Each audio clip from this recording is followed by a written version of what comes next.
Hello student. आज हम लोग बीएससी फर्स्ट ईयर के फर्स्ट सेमेस्टर का जो कोर्स कोड है B050102P उसको देखेंगे। तो उसमें आपने पिछले लेक्चर में देखा था प्रोकैरियोट एंड यूकैरियोट में डिफरेंस।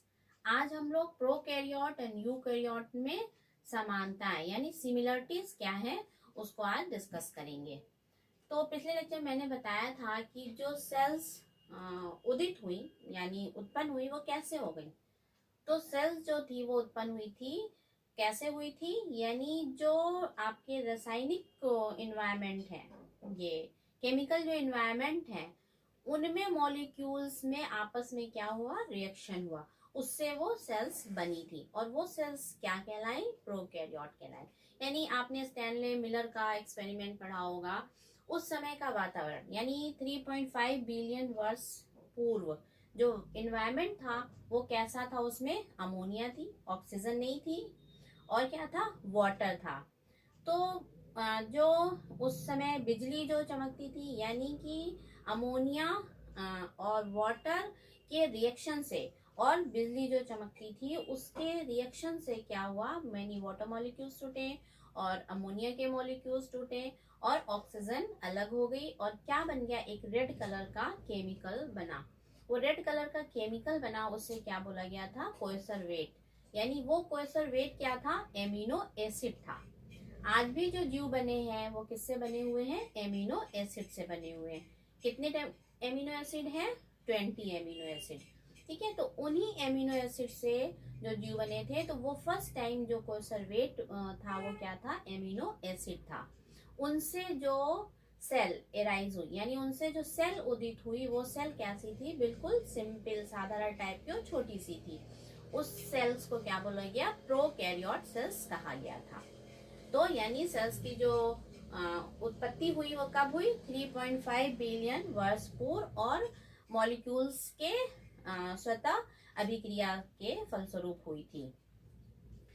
तो आप ये तो जान गए, यानी पृथ्वी पे जो सेल उदित हुई वो 3.5 बिलियन। अब उनमें 1.5 बिलियन तक क्या हुआ, विकास होता गया। यानी उसमें जो विकास की प्रक्रिया आई, तो 1.5 बिलियन वर्ष पूर्व जो क्रिया हुई थी उसमें डेवलपमेंट होते होते होते होते अब जो सेल्स यानी जीव बन गए, वो कैसे जीव बन गए, मल्टी सेलुलर टाइप्स के जीव बन गए। यानी पहले 1.5 बिलियन वर्ष पूर्व जो जीव थे वो कैसे थे, यानी बिल्कुल सिंपल टाइप के एनिमल्स थे। अब जो है वो कैसे हो रहे हैं, यानी उनमें उस सेल्स में विकास हुआ और उस प्रोकैरियोट से क्या सेल्स बन गए, यूकैरियोट सेल्स बन गए। यानी यूकैरियोट सेल्स का जो उत्पत्ति हुई किससे हुई, प्रोकैरियोट सेल्स के में इवोल्यूशन होने से हुई, यानी उनमें विकास होने से हुई। तो अब आपको क्लियर हो गया, यानी प्रोकैरियोट सेल्स में क्या क्या था, प्रोकैरियोट सेल्स में आपके बैक्टीरिया, जितने बैक्टीरिया रखे गए थे वो सब किस में रखे गए थे, प्रोकैरियोट सेल्स में रखे गए थे। और यूकैरियोट सेल्स में क्या रखे गए थे, यूकैरियोट सेल्स में आपके जो थे वो क्या थे, प्रोटिस्टा, यानी बिल्कुल सिंपल एनिमल्स जो है न्यूक्लियस वाले होते, इस वजह से प्रोटिस्टा। और क्या रखा गया था, फंजाई, प्लांट सेल्स और एनिमल सेल्स, ये सब किस में रखे गए थे, यूकैरियोट सेल्स में रखे गए थे। यानी प्रोकैरियोट सेल्स में क्या थे, न्यूक्लियस एब्सेंट था, और यूकैरियोट सेल्स में क्या थे, न्यूक्लियस प्रेजेंट था। यूकैरियोट सेल्स में यूनिसेलुलर सेल्स भी रखी गई थी, लेकिन उसमें क्या था, न्यूक्लियस प्रेजेंट था। और प्रोकैरियोट सेल्स में क्या था, न्यूक्लियस एब्सेंट था। ठीक, तो ये तो डिफरेंस हो गया। अब हम कुछ सिमिलरिटी देख लें कि प्रोकैरियोट और यूकैरियोट में समानता क्या थी। तो सिमिलरिटी की अगर हम बात करें, prokaryotes, comparison of prokaryotic and eukaryotic. अब उनमें सबसे पहले हम देखते हैं सिमिलरिटीज क्या हैं। तो सिमिलरिटीज जो है, प्लाज्मा मेम्ब्रेन यानी सेल्स जो है, दोनों की सेल प्रोकैरियोट और यूकैरियोट सेल जो है वो किससे घिरी थी, कोशिका झिल्ली। वो कोशिका झिल्ली क्या कहलाती है, प्लाज्मा मेम्ब्रेन कहलाती है। उनकी जो संरचना है वो समान है दोनों में, यानी प्रोकैरियोटिक यूकैरियोटिक में जो प्लाज्मा मेम्ब्रेन की संरचना है या कोशिका झिल्ली की जो संरचना है या प्लाज्मा झिल्ली की संरचना है वो क्या है, समान है। अब प्लाज्मा मेम्ब्रेन किसकी बनी होती है? प्रोटीन की बनी होती है। और किसकी बनी होती है? आपकी लिपिड्स की बनी होती है। ठीक है, तो प्रोटीन और लिपिड की बनी होगी। लियो प्रोटीन हो, बाई लिपिड मॉलिक्यूल्स की हो, यानी किसकी बनी है? लिपिड और प्रोटीन की बनी होगी प्लाज्मा मेम्ब्रेन। दूसरी सिमिलरिटीज क्या होगी? डीएनए में सूचनाएं कोड करने के लिए समान जेनेटिक कोड होता है। अब जो सूचनाएं हैं मैंने बताया था कि हेरिडिटी मटेरियल क्या है? डीएनए होता है या आरएनए होता है। तो जो डीएनए में सूचना कोड के लिए जेनेटिक कोड होता है, यानी जेनेटिक कोड जो है वो क्या होंगे? समान होगा। यानी जेनेटिक जो कोड है वो किससे बना होता है? ट्रिपलेट। ठीक है, इसमें जो डीएनए है वो डीएनए में क्या होते हैं? डीएनए का जो फुल फॉर्म है क्या है? Deoxy ribose nucleic acid.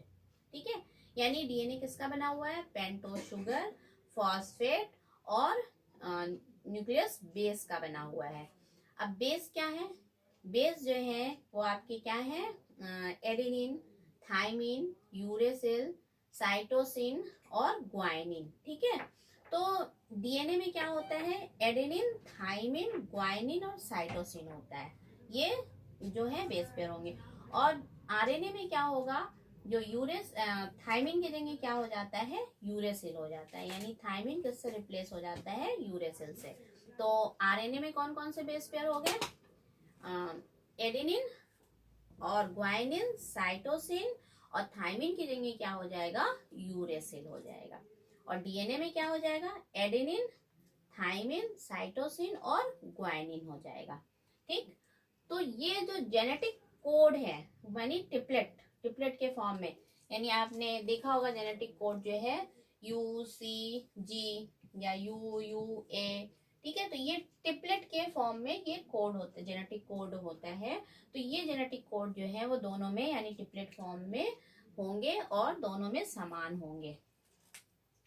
ठीक, अब मेटाबॉलिक प्रोटीन संश्लेषण की अगर हम बात करें तो प्रोटीन संश्लेषण की क्रिया जो है यानी प्रोटीन संश्लेषण की जो मैकेनिज्म है वो दोनों में समान होती है। यानी प्रोटीन संश्लेषण की मैकेनिज्म क्या होती है? यानी ट्रांसक्रिप्शन होगा और ट्रांसलेशन होगा।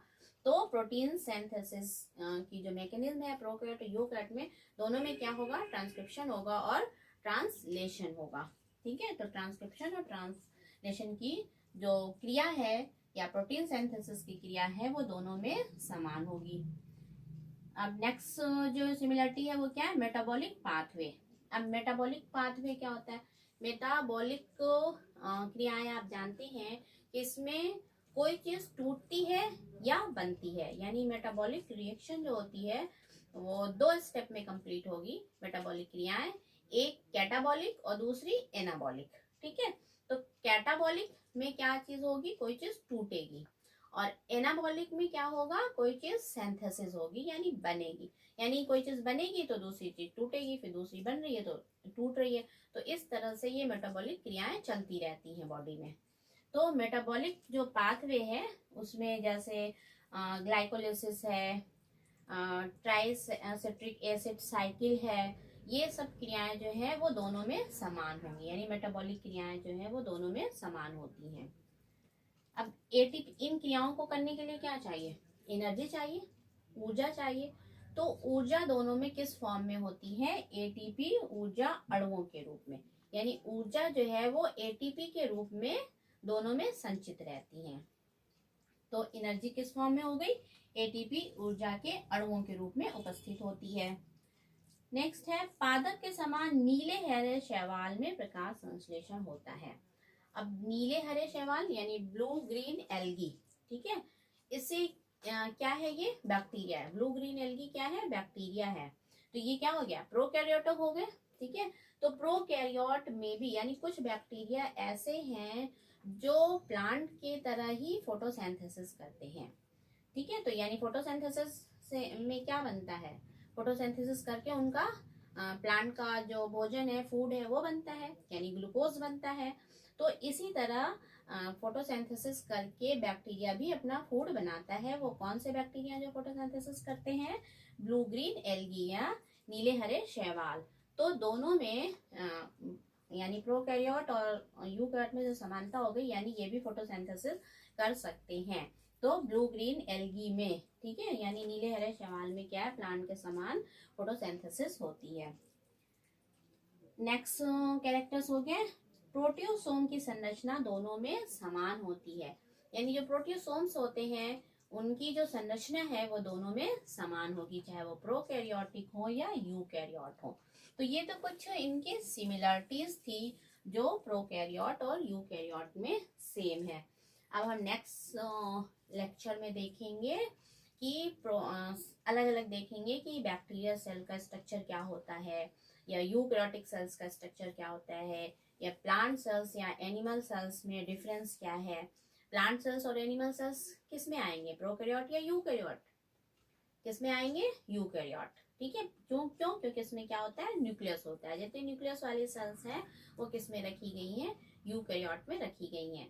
तो प्लांट और जो एनिमल सेल्स हैं वो किस में है, यूकैरियोटिक सेल्स में रखे गए हैं। सेल्स के जो दो फंडामेंटल बेस हैं या दो फंडामेंटल टाइप्स हैं वो क्या थे, प्रोकैरियोट और यूकैरियोट। तो नेक्स्ट लेक्चर में हम लोग देखेंगे कि बैक्टीरिया सेल्स का स्ट्रक्चर क्या है, यानी प्रोकैरियोट सेल्स का स्ट्रक्चर क्या है इनके, और कौन कौन से ऑर्गेनल्स है, कैसे प्रोकैरियोट सेल्स जो है उसमें कौन कौन से ऑर्गन्स होते हैं और कौन से ऑर्गन्स नहीं होते हैं।